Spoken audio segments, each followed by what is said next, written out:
Una señal que se enlaza. Regiones conectadas a través de un dial.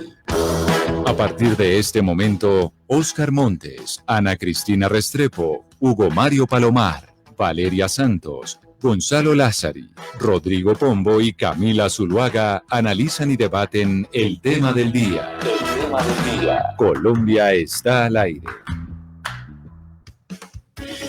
Son las 12 del día, 15 minutos. Seguimos en Mañanas Blue cuando Colombia está al aire y vamos a hablar de nuestro tema del día, el tema central que creo que también es el tema en Colombia y tiene que ver con algo que nos contaba Ana Cristina Restrepo desde la semana pasada y es la preparación del auto de la Justicia Especial para la Paz en contra, o sea, la primera decisión que tomó la Justicia Especial para la Paz en contra del secretariado de las FARC por los casos de secuestro y desapariciones en el marco del conflicto armado en Colombia. De hecho, como lo escuchábamos en el resumen de noticias, pues ya varios sectores políticos se han pronunciado. Incluso se pronunció también el secretariado en una declaración pues muy sentida y hablando precisamente de pedir perdón y de aceptar lo que viene de parte de la Justicia Especial para la Paz. Hoy, Ana Cristina, en la rueda de prensa que presentó la JEP fue a las 9 de la mañana.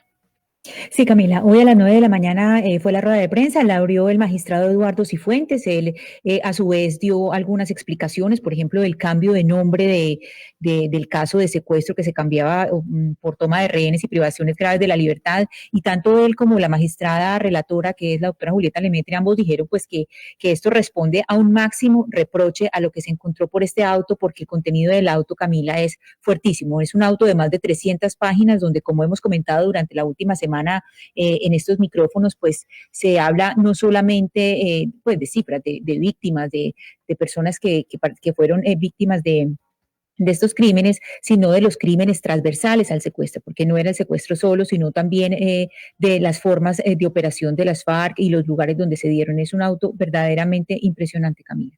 Y quien estuvo también a la cabeza de ese auto durante más de 2 años que ha durado la investigación es la magistrada Julieta Lemaitre, y creo que es la voz más autorizada también para hablar al respecto de esta noticia tan importante para el país, pero también tan importante para el proceso de paz. Por eso, magistrada Lemaitre, mil gracias por estar con nosotros hoy aquí en Mañanas Blue. Bienvenida. Buenos días, Camila, Ana Cristina, muchas gracias por oírme. Magistrada Lemaitre, yo decía esto y nos lo contaba Ana Cristina, de hecho, pues ha durado la investigación más de 2 años y medio, y quiero preguntarle, antes de entrar en los detalles del auto y demás, sobre el proceso y la complejidad de este primer auto en contra del secretariado de las FARC. Sí, la tarea que tiene la sala de contrastación. Entonces tenemos 3 grandes fuentes de información. Por una parte, los informes que recibimos de la Fiscalía, que los informes vienen acompañados de documentos de soporte muy extensos y además refieren a expedientes que requieren consulta. El más extenso quizás son 56 tomos. Cada tomo tiene como 500 páginas, que incluye documentos incautados a la antigua guerrilla y el contenido de los computadores, de comunicaciones, también entrevistas a desmovilizados o a postulados de justicia y paz que eran de las FARC, entrevistas del Grupo de Atención Humanitaria. O sea, es una gran cantidad de material que soporta a los informes, también los de la sociedad civil. Eso los analizamos y de ahí sacamos un cuestionario que le hicimos llegar a los excombatientes. Y hicimos 38 versiones individuales, cada una de horas, y 8 versiones colectivas, en las cuales nombraban de 5 a 10 voceros que hablaban por grupos más grandes. En total 257 guerrilleros participaron en esto. Toda esa información se la pasamos, en este momento tenemos 2.546 víctimas acreditadas, y de estas 1.098 hicieron observaciones a las versiones, también las analizamos, las sistematizamos. Entonces contrastamos todo esto, yo lo comparo, lo dije en la rueda de prensa, me parece que lo explica bien, es como uno de esos rompecabezas que tienen 1000 piecitas, que toca tener paciencia y se va armando hasta que se tiene un cuadro coherente de qué fue lo que sucedió, siempre teniendo como guía lo que es necesario establecer para establecer que se cometieron crímenes no amnistiables, básicamente crímenes de guerra y de lesa humanidad. Entonces ese fue el trabajo que refleja en los pies de página. Magistrada Lemaitre, uno de los puntos pues que llama la atención es cómo este auto se le pasa a las personas del secretariado, de estas 8 personas y 7 personas, pues porque una falleció ayer, se les pasa esto para hacer ese contraste y que ellos digan acepto o no acepto. Y hay, en ese trabajo de contraste, ustedes encuentran cosas que uno ve en el auto y que son muy impresionantes, por ejemplo, lo del buen trato. En los estatutos de las FARC decía que se daba un buen trato a las personas cautivas, no obstante, cuando ustedes entrevistan a las víctimas, encuentran otra realidad. ¿Qué encuentran ustedes en esa serie de toma de testimonios y cuando ustedes empiezan a revisar con los documentos que tienen de Fiscalía y estas otras organizaciones?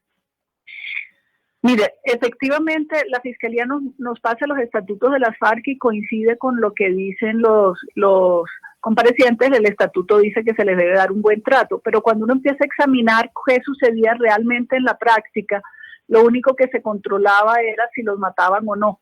Ahí sí había un control sobre el asesinato, pero lo que entendemos como un trato humano, un trato que respete la dignidad humana, eso no tiene ninguna directriz, interés ni control.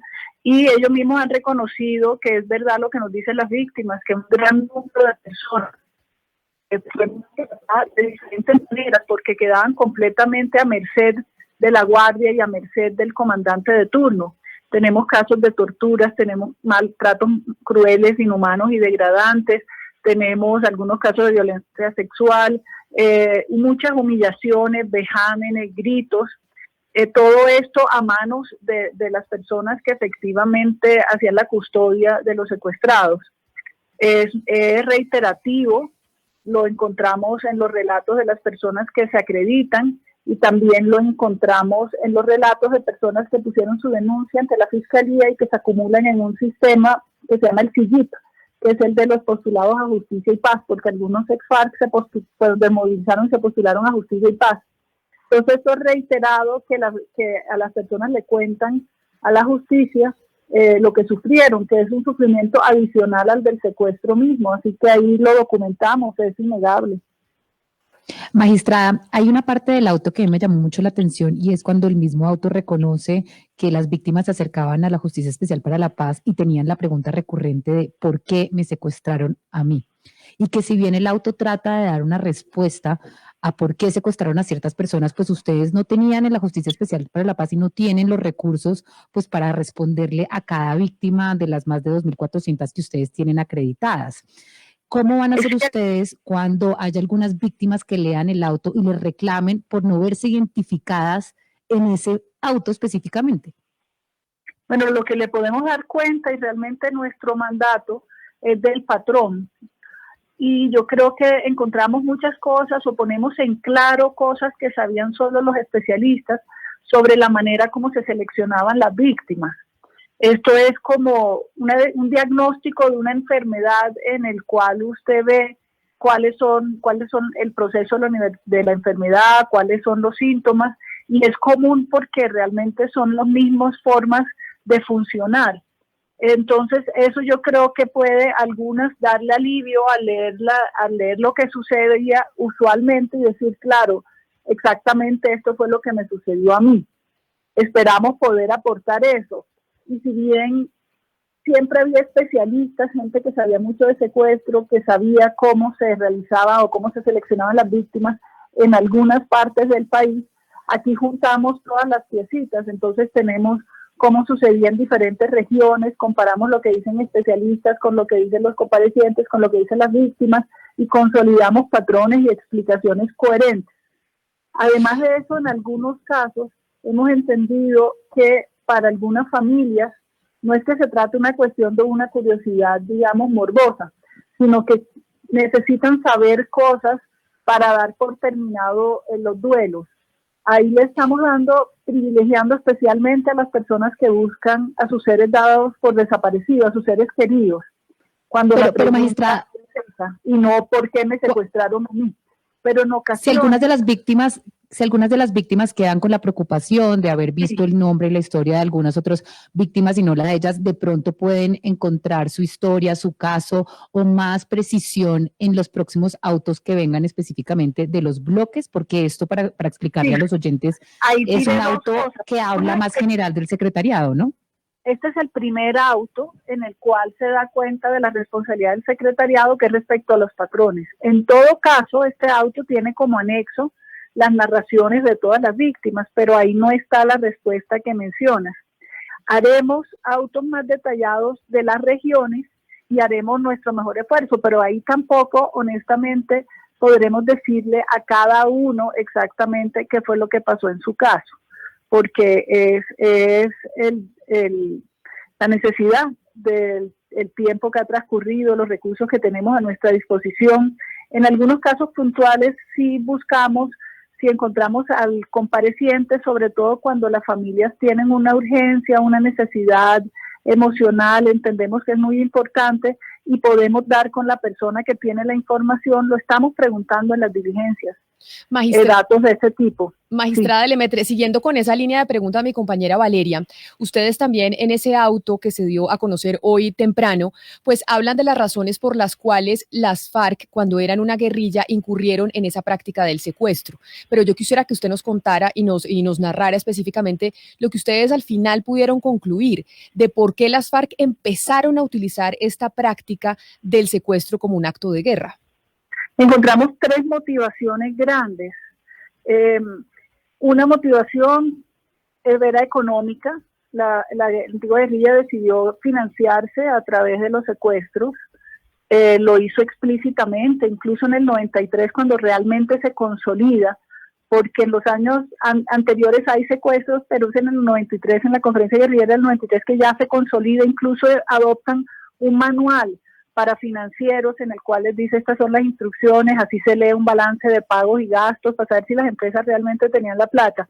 O sea, es una cosa muy elaborada para financiar la guerra y para financiar en particular la toma de Bogotá, que requería una gran inversión en recursos para crear nuevos frentes y armarlos. Entonces, esos son los secuestros financieros, se hacen en todo el país, lo hacen prácticamente todos los frentes, tienen una persona especializada. La mayor parte de los guerrilleros no saben cómo se toman las decisiones porque es como una unidad financiera que está encargada de los secuestros por plata. Eso, y parte de la plata era para el funcionamiento de los frentes porque se tenían que autofinanciar y la otra parte se devolvía al secretariado para financiar el plan estratégico, que era el despliegue territorial de las unidades militares para la toma de Bogotá. Eso es una razón para hacerlo, pues me preguntaste por los motivos.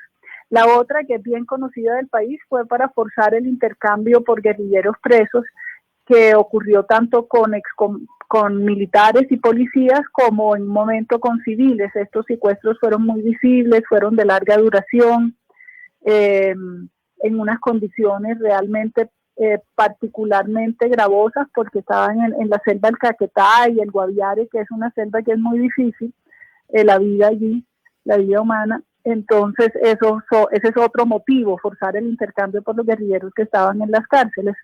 Y un tercer motivo que agrupa diferentes modalidades de secuestro era por, la Fiscalía lo llamó así, nosotros pensamos que es la mejor manera de entenderlo, por controlar el territorio, que es controlar a la gente.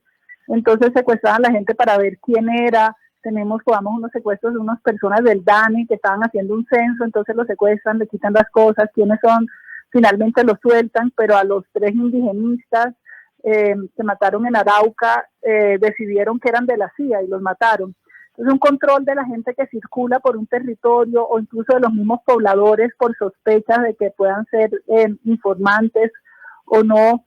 Luego hay por castigos, si la gente está desobedeciendo las normas que ponía el frente también, y sobre todo en ciertas épocas, aunque es constante, pero a finales de los 90 especialmente, hay una estrategia de sacar de ciertos territorios alcaldes, concejales, todo lo que parezca como autoridad estatal, y el secuestro es parte de la modalidad de la expulsión. Entonces las 3 motivaciones grandes eran esas: por dinero, por control del territorio, para forzar el intercambio por guerrilleros presos. esas tres modalidades de secuestro que llama la JEP, toma de rehenes y graves privaciones de la libertad cometidas por las FARC, que es secuestro. Pero me gustaría, magistrada Lemaitre, que nos hablara del auto de 317 páginas, en lo que tiene que ver con la aclaración, 318 páginas, perdón, lo que tiene que ver con 328 páginas. Sí, lo que tiene que ver, magistrada, con la aclaración de voto por parte de dos magistrados, el doctor Óscar Parra y la doctora Belkis Izquierdo. ¿Por qué ellos aclaran su voto y ese voto consta de qué? ¿Esa aclaración consta de qué, magistrada Lemaitre, por favor? Son aclaraciones respecto a temas jurídicos, es que estos son precisiones jurídicas que ellos quieren hacer sobre algunos temas jurídicos en los cuales ellos quieren elaborar más. No había consenso en la sala sobre las precisiones que ellos quieren hacer. Estos son temas jurídicos realmente muy, muy complejos. Es la primera vez en el país que se aplica directamente el derecho internacional, porque el resto de las cortes no tienen la facultad de aplicar directamente el derecho internacional como nosotros lo hacemos. Entonces, parte de la importancia de esta primera decisión es que ya empezamos a mostrar cómo se aplica el derecho internacional a las circunstancias colombianas. Y los magistrados tienen unas propuestas en sus aclaraciones de votos que profundizan en algunos puntos que son de especial interés de los juristas. Por ejemplo, en el estándar probatorio. Doctora Lemaitre, acaba de pronunciarse, hubo un comunicado que esgrime pues el secretariado o el que fuera el secretariado de las FARC, un comunicado a la opinión pública de los firmantes del acuerdo de paz agrupados en el partido ahora que se llama Comunes.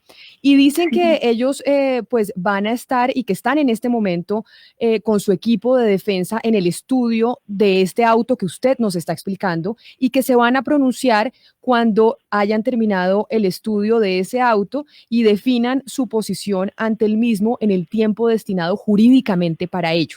Y ahí entonces yo le pregunto, ¿qué es lo que sigue? Es decir, ustedes presentan el auto, como el proceso judicial es, ustedes presentan el auto, que es de este macrocaso sobre el secuestro. ¿Tiene el secretariado de las FARC, los involucrados, un tiempo para responderlo? Entonces, y ahí lo responde, ¿y qué sigue? Sí, muchos de los hechos, ellos ya lo reconocieron. O sea, este rompecabezas que les cuento, ellos pusieron muchas de las piezas que casan con las otras piezas y arman el panorama en general, pero ellos deben estar estudiando la parte jurídica, que es novedosa, como les cuento, porque es la primera vez que se aplica el derecho internacional directamente por una corte colombiana. Tienen 30 días para reaccionar. Allí las posibilidades son que ellos simplemente acepten todo y digan vamos a reconocer tal cual, y en ese caso le ponemos fecha a la audiencia de reconocimiento, que es el siguiente paso procesal. La audiencia de reconocimiento tiene participación de las víctimas y hay una carga que tiene la sala, que es recoger todas las propuestas que haya de sanción propia, que es la sanción a la cual se hacen acreedores en caso que reconozcan. Las víctimas pueden tener propuestas, igualmente ellos pueden tener propuestas. La tarea de la sala sería agregarle a esta decisión estas propuestas y se remite al Tribunal de Paz para que ponga la sanción. En esos 30 días ellos podrían tener argumentos jurídicos o argumentos probatorios que tendría entonces la sala que evaluar. En el mismo sentido, las víctimas que se han acreditado y el Ministerio Público también tienen el mismo término de 30 días para hacer sus intervenciones. Una vez las tengamos, la sala evaluará el camino a seguir. La otra posibilidad, que es poco probable, dado que ya muchos de estos hechos están confirmados por ellos mismos, es que dijeran, pero yo quiero es un juicio, yo quiero defenderme en un juicio.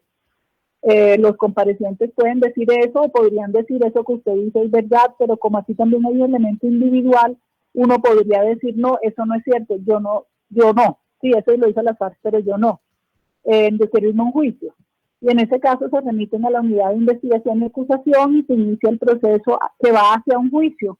Si son vencidos en el juicio, tienen penas hasta de 20 años de cárcel. Magistrada Lemaitre, hay algo pues muy importante y es tratar de aprender un poco a partir de este primer auto. entremos un poco en la transversalidad de algunos de los delitos, porque es que se supone que estamos hablando solamente pues de toma de rehenes y de privaciones graves de la libertad, pero en las páginas hay otra serie de delitos que van entrando, delitos sexuales, desplazamiento, desaparición, etcétera, empiezan a entrar ahí y a la vez entramos en un punto donde lo primero que nos dicen es cambiamos el nombre del macrocaso 01 y empezamos a hablar de dos términos que son los que son crímenes de guerra y los que son crímenes de lesa humanidad.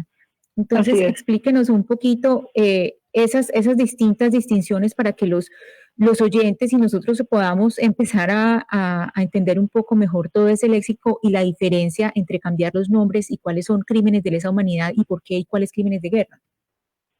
Sí, mire, el derecho de la guerra en el derecho internacional es muy antiguo, pero es realmente en el siglo XX cuando estas normas de qué se puede y qué no se puede hacer en la guerra se empieza a materializar como unas prohibiciones que expresan un rechazo que ya no es el rechazo de un país o de un estado, sino que es el rechazo de la humanidad entera y se consolidan en el derecho penal internacional, diciendo no solamente la guerra tiene unas reglas de respeto de la humanidad, sino que hay casos en los cuales estos son crímenes contra la humanidad, ¿sí? Y desde finales del siglo XX tenemos este aparato normativo en el derecho internacional que es el que aplica la JEP. Entonces, la JEP nombra lo que sucedió en referencia a ese derecho internacional, y en el derecho internacional se llama el crimen de guerra de toma de rehenes, y se llama el crimen de lesa humanidad de privaciones graves de la libertad, lo que en el derecho doméstico se llama secuestro extorsivo, secuestro simple o toma de rehenes. Entonces, esa es la referencia que hacemos a ese cuerpo normativo del derecho internacional que expresa el rechazo de la humanidad entera a estas prácticas y no las normas de un país determinado. Nosotros señalamos la manera como se tipificó, o sea, se clasificó legalmente estos hechos en el derecho nacional, pero recurrimos al derecho penal internacional y por eso el nombre del caso hace referencia a los crímenes en derecho penal internacional. No sé si te respondo. Crímenes, magistrada, que no son amnistiables, y eso creo que hay que dejarlo claro. No son amnistiables. Pero mire, magistrada. El acuerdo final, que estos son los que no son amnistiables, los internacionales. Exacto. Yo quería preguntarle sobre esos, digamos, delitos transversales de los que hablaba Ana Cristina. Ustedes hablan de homicidio, tortura, tratos inhumanos, degradantes, violencia sexual, desaparición forzada y desplazamiento forzado. Esto, digamos, en concurso con el delito pues, de secuestro y los que usted nos mencionaba tipificados en el derecho internacional. Pero yo quiero preguntarle, una vez las FARC, el secretariado recibe este auto, todo el secretariado y todos los que están imputados en este auto tienen que responder por todos estos delitos, por tortura, por tratos inhumanos, degradantes, por violencia sexual, por desaparición forzada, por ser parte del secretariado, o hay un elemento de individualidad en cada uno de ellos. Se lo pregunto, por ejemplo, porque hay una parte del auto donde hablan, magistrada habla, por ejemplo, de que se cobraba por los cadáveres, de que algunos habían violado a mujeres, otros habían torturado. Todo esto se le indilga al secretariado de las FARC.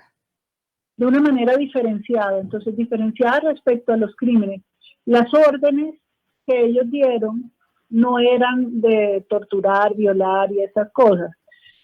Las órdenes que ellos dieron fue la de secuestrar y ahí va implícita la orden de asesinar, porque era parte de la cuestión. Si la gente no pagaba, pues mataban al secuestrado.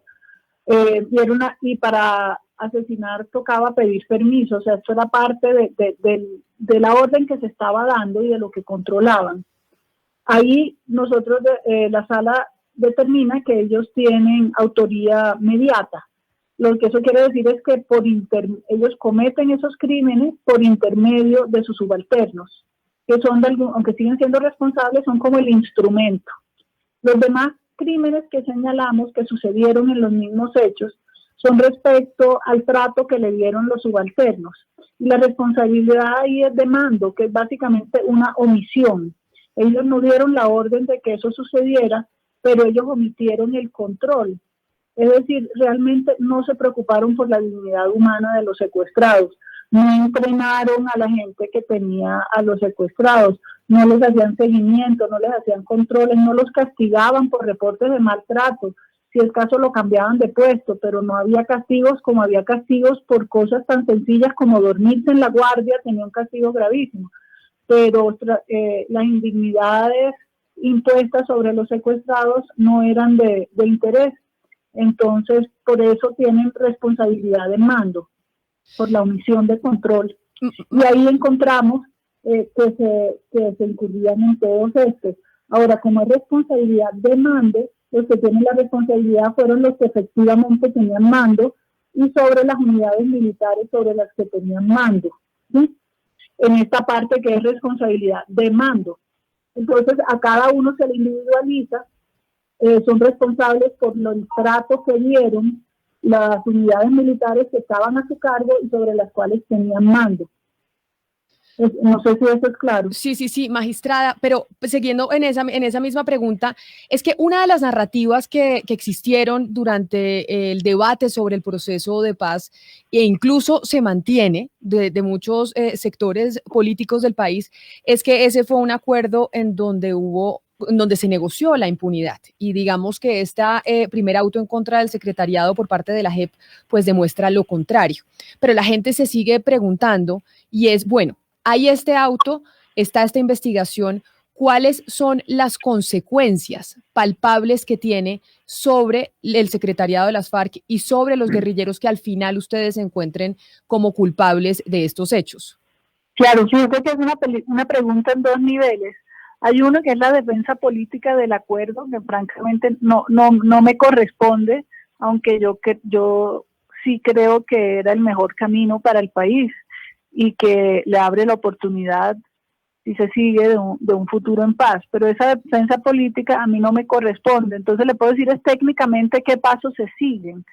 ¿Qué pasos se siguen? Es si ellos reconocen y aportan verdad, entonces la sanción que no la impone la sala, sino que la sala lo remite al Tribunal de Paz. Y lo que dice la norma es que el Tribunal de Paz le puede imponer hasta 8 años de sanciones propias que no son de cárcel, pero que deben tener un sentido reparador, y también le puede hacer una restricción de la libertad y de los derechos. Eso lo impondrá el tribunal. No hay un catálogo exacto de eso que quiere decir, pero sí hay una indicación de que debe tener una intención restaurativa, en particular los trabajos que se impongan. Entonces el Tribunal de Paz estará considerando. Nosotros lo que sí hacemos en esta decisión y que le indicaremos al tribunal es que ya señalamos las formas de sufrimiento que generó estos hechos, de manera que estas formas de sufrimiento le puedan dar un sustento a los proyectos restaurativos, o sea, que de alguna manera alivien el sufrimiento. Ese es el sentido de lo restaurativo. Y señalamos, como esto es una cosa masiva, también señalamos que hubo afectaciones colectivas causadas por el secuestro a regiones, a familias, a comunidades, a gremios, y con eso esperamos darle unos elementos al tribunal para que imponga la pena que considere necesario. Magistrada, usted me estaba hablando de que la responsabilidad va a ser por omisión, por responsabilidad de mando. Sin embargo, cuando uno mira... Para que le quede claro, las dos cosas. Sí, las dos cosas, por omisión y por responsabilidad de mando. Pero cuando uno mira los hechos en la época en donde están marcados... Omisión son lo mismo, qué pena no ha sido clara. Responsabilidad de mando y omisión es lo mismo, ¿sí? Entonces hay dos formas de responsabilidad. Una es por las órdenes que dieron, ellos sí dieron órdenes. Y la orden que dieron pues la de secuestrar. Por eso, magistrada, pero en donde se marca la fecha, las fechas pues, digamos, donde se marca la responsabilidad y el auto, cuando uno mira quién hacía parte del secretariado de las FARC en esa época, el único que hacía parte era el señor Timochenko, el resto pues entraron al secretariado después y la mayoría de los que estaban en el secretariado en esa época pues están muertos, el señor Iván Márquez pues ya no hace parte de la JEP. Entonces, al único que se le va a poder, digamos, imputar todos estos delitos de lesa humanidad es al señor Timochenko. No, cada uno, si bien es cierto lo que has dicho, y eso es algo que a veces el país no dimensiona, que es el tiempo transcurrido y que muchos de los protagonistas de los hechos murieron, pero no todos, efectivamente. Los que entraron al secretariado, antes de entrar al secretariado, tuvieron cargos de mucha responsabilidad. Varios fueron comandantes de bloques enteros y comandaban a todos los frentes de ese bloque. Y como estas fueron acciones que cometieron las unidades militares a su cargo, son responsables por ellas. Por ejemplo, el compareciente que acaba de morir comandó el bloque Caribe. Y ahí no, pues la prudencia fue firmada antes de la noticia de su muerte, pero él era responsable entonces de todas las acciones cometidas por el bloque Caribe. Y se individualiza cada uno, porque cada uno tuvo una trayectoria diferenciada dentro de la guerrilla. Sin embargo, todos llegaron al secretariado fue precisamente por las responsabilidades tan grandes que asumieron dentro de esta. Claro, magistrada, pero mire, dentro de los responsables que llaman ustedes en ese auto, que son los miembros del secretariado, hay varios que están en el Congreso de la República. Después del acuerdo de paz se garantizó unas curules por 2 periodos a los miembros del secretariado o a quien las FARC designaran para ocupar esas curules en el Congreso de la República. Una vez se encuentren culpables después de que se surta el proceso, etcétera, etcétera, estos exmiembros de la guerrilla de las FARC, hoy políticos, a pesar de encontrarse culpables, pueden seguir en el Congreso. Pues mire, la sanción propia dice que se le impondría una restricción efectiva de la libertad y que no sea cárcel y de los derechos. Yo realmente no le puedo decir, no me corresponde legalmente y además genuinamente no sé el tribunal qué penas impondría. Claro, pero usted... En la rueda de prensa, el sentido del acuerdo de paz era la participación en política. Entonces supongo yo que el tribunal tendrá que sopesar los argumentos, las posibilidades y sobre todo el tribunal tendrá que oír a las víctimas, porque parte de lo que hace el tribunal antes de poner la sanción propia es un proceso de consulta y de escucha de las víctimas. Es decir, el tribunal decide quién sí puede seguir en el Congreso de la República dependiendo la pena que se imponga. Esa es una decisión que hoy solo la sabe el tribunal después de que analice todo el proceso. Y de que escuche a las víctimas, porque también hay una instancia ante el tribunal de participación de las víctimas. Pero, magistrada, me gustaría preguntarle a usted, que nos está hablando ahora de lo que tiene que ver con la manera como se proyecta la sanción a los miembros del secretariado de las FARC, y hablamos de responsabilidad de mando, que es un concepto propio de los ejércitos. Es decir, para la JEP, las FARC es un ejército, operó como un ejército, como una organización armada que operaba como un ejército. El tratamiento que se le da por parte de la JEP a las FARC, en este caso, es equiparable al tratamiento que puede recibir un ejército regular, un ejército, por ejemplo, nuestro ejército. Mire, el derecho internacional penal se aplica a los ejércitos, sean regulares o sean irregulares, y tiene una serie de requisitos para que una organización armada pueda ser considerada sujeto del derecho penal internacional, ¿sí? O sea, para cometer un crimen de lesa humanidad hay que cumplir una serie de requisitos como organización armada. Un individuo podría hacer unas masacres terribles, pero no es un crimen de lesa humanidad porque no es una organización armada. Parte del auto examinamos punto a punto lo que debe tener entre estas una cadena de mando responsable, por ejemplo. O sea, que efectivamente haya individuos que dan órdenes y esas órdenes subalternos. Y lo que verificó la sala es que aplicando estos estándares del derecho internacional a lo que sabemos sobre la forma como funcionaba la organización guerrillera, tanto por lo que nos entregó la Fiscalía, en parte como les conté, son documentos incautados, como lo que nos dijeron los comparecientes, reconocieron en extensas versiones voluntarias, es que efectivamente la antigua guerrilla cumplía con todos lo que pide el derecho internacional para decir que se trataba de una organización que es capaz de ser sujeto de los crímenes internacionales. Entonces fíjense que esto no es una valoración política, esto es una valoración en derecho, es técnica, y ahí punto a punto, ahí ustedes lo pueden ver. Quizá en términos de responsabilidad lo más importante es que hay un mando responsable, pero luego hay elementos muy específicos, como tiene que haber la posibilidad de comunicaciones, por ejemplo, de comunicaciones entre las diferentes unidades militares, y nosotros examinamos con cuidado la frecuencia de las comunicaciones, el contenido de las comunicaciones, la materialidad, los radios que usaban, la relación se hacía de manera diaria, y luego entonces establecemos que efectivamente estos elementos están dados. Magistrada Lemaitre, entre las búsquedas que tenía el proceso de paz estaba pues desmovilizar, que se entregaran armas y también tener verdad sobre el conflicto. Y quisiera pensar un poco en lo que va a pasar con la verdad de ahora en adelante. ¿Por qué? Porque en este primer auto, en este auto lo que hay es unas verdades brutales, unas verdades muy duras, y que con base en lo que pase en un mes, eso puede estimular o podría disuadir a las personas que han participado en el proceso, en este caso a estas 8 personas que están sometidas a este proceso. ¿Ustedes no creen que este auto tan duro puede arriesgar en cierta medida la entrega de verdad de cara al futuro? Pues mira, los hechos en sí mismos los han reconocido los comparecientes casi en su totalidad. Nosotros, al armar el rompecabezas, o por lo menos de manera general, que esta era la política, que estas eran las órdenes, que estas cosas sucedieron, la mayoría están reconocidos por alguno de ellos en cuanto a hechos.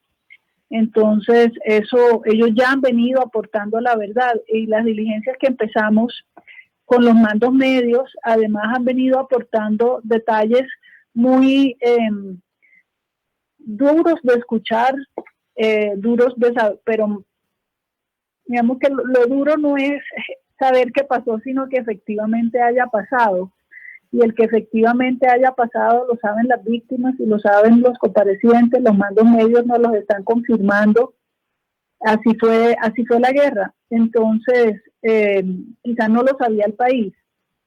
Ellos ya han adelantado eso. Lo que la sala les muestra es quizás todo junto, y también la dimensión del sufrimiento, que es algo que las víctimas han pedido que se reconozca, y ellos en manifestaciones por fuera de la jurisdicción misma, manifestaciones públicas, algunos ya han reconocido la intensidad del sufrimiento como un hecho, que también es parte de lo que se espera que reconozcan. Hay un tema que es de especial importancia. Adelante, magistrada, no, adelante, la escucho. No, que hay un tema de especial importancia en el tema de la verdad, de especial importancia para la sala y francamente para el despacho, que es la búsqueda de las personas dadas por desaparecidas. Ellos en las versiones han reportado esfuerzos en este sentido. Nosotros, si bien no podemos dilucidar todo lo que pasó en cada hecho, ¿sí?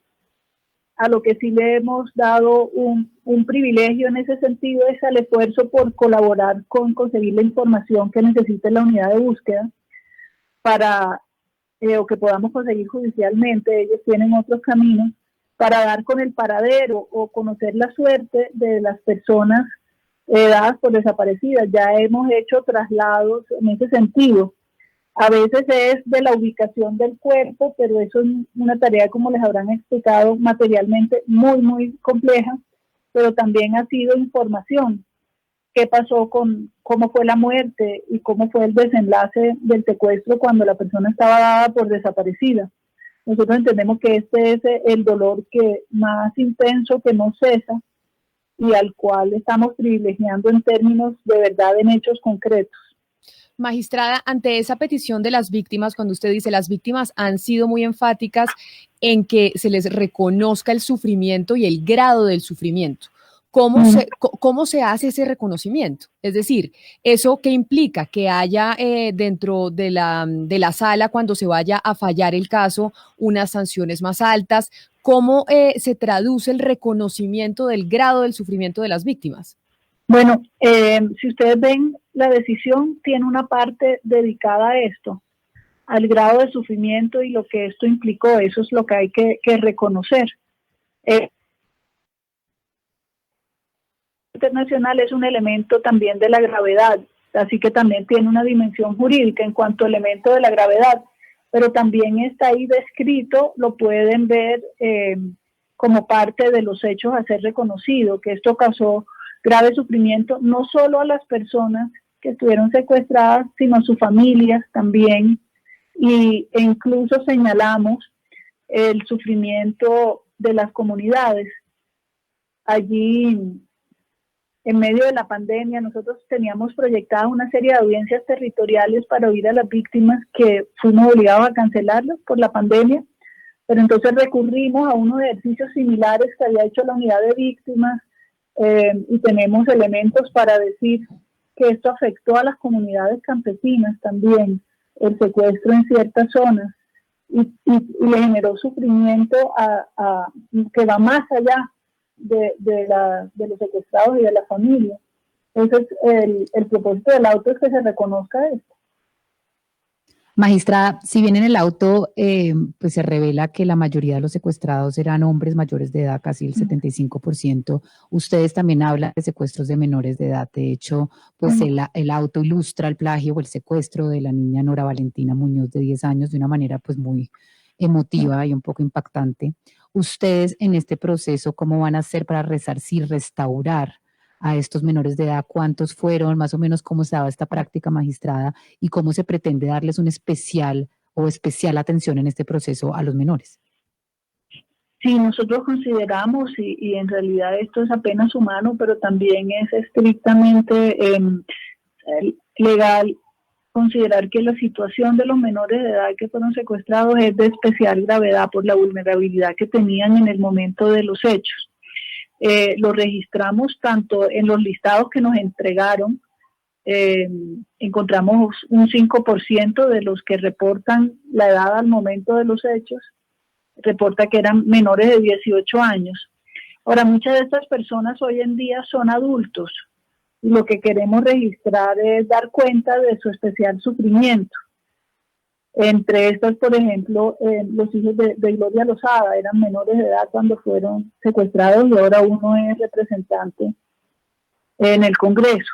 Con eso quiero decir que estas personas hoy en día son adultos y siguieron con sus vidas y son los que se han acreditado como víctimas, pues también nos harán las peticiones, pero sí queremos señalar, los comparecientes también han reconocido hechos específicos de secuestros de niños, y han manifestado de maneras preliminares que esto, para ellos estos también fueron, ellos hoy en día consideran que estos fueron especialmente graves. Pues magistrada Julieta Lemaitre, magistrada de la JEP, esto que se conoció hoy en la mañana es muy importante, como lo decíamos, es una decisión muy importante, pero sobre todo un hecho histórico en Colombia y dentro del proceso de paz. Y por eso le agradecemos enormemente que haya aceptado hablar con nosotros, explicarnos como de manera tan pedagógica qué fue lo que se hizo, qué es lo que viene y demostrar también que para eso se creó la Justicia Especial para la Paz en medio del acuerdo con las FARC. Mil gracias por haber estado aquí con nosotros. No, muchísimas gracias a ustedes. Yo estoy muy contenta de por fin poder explicar, porque cuando uno está haciendo la investigación no puede hacer esto. Entonces también para que lo tengan en cuenta con mis colegas que están en otros temas, uno solo puede dar este reporte es cuando ya saca el auto, pero antes está en reserva el proceso de investigación. Entonces también les agradezco la comprensión de esos procesos en el caso de mis colegas. No, claro que sí, y a usted pues muchas felicitaciones, de verdad que es 2 años y medio de trabajo para dar este reporte en donde se conocen las verdades de la guerra, que tal vez si no se hubiera firmado el acuerdo, si no se hubiera creado la JEP, pues nunca hubiéramos conocido realmente qué fue lo que pasó y muchas víctimas pues hubieran dejado esta tierra sin saber qué fue lo que pasó con sus familiares. Mil gracias por haber estado aquí en Blue Radio. Gracias a ustedes, buen día. Y es que sí, Valeria y Ana Cristina, esto es un hecho histórico y aquí esta investigación es que si no existiera la JEP no hubiéramos conocido, que tal vez nunca porque la justicia ordinaria pues nunca dio resultados en torno a lo que pasó con los máximos líderes de las FARC. Una de las cosas más impresionantes no es solamente pues el detalle de cómo funcionaba toda la parte operacional de las FARC, sino los testimonios de las víctimas. Yo creo que los apartes de los testimonios de las víctimas es tal vez lo más duro, y por eso yo le preguntaba a la magistrada Lemaitre por arriesgar la verdad futura, porque es un auto muy duro y donde uno ve que de verdad lo que se está buscando es la verdad de una guerra de 50 años, que en ningún momento es complaciente ni tiene ningún tipo de eufemismos con lo que sucedió. Es claro y descarnado y contrastado como la verdad que estábamos esperando hace tantos años sobre lo que ha ocurrido en el conflicto. Es la 1:00 p.m. en punto. Así llegamos al final nosotros de Mañanas Blue. Estábamos hablando con la magistrada Julieta Lemaitre. Es una decisión muy importante y esperamos que para ustedes haya sido igual de pedagógico que para nosotros entender esta decisión que tomó la JEP. A ustedes gracias, nos encontramos de nuevo mañana y ya llegan nuestros compañeros de Meridiano Blue con muchas noticias. En este 2021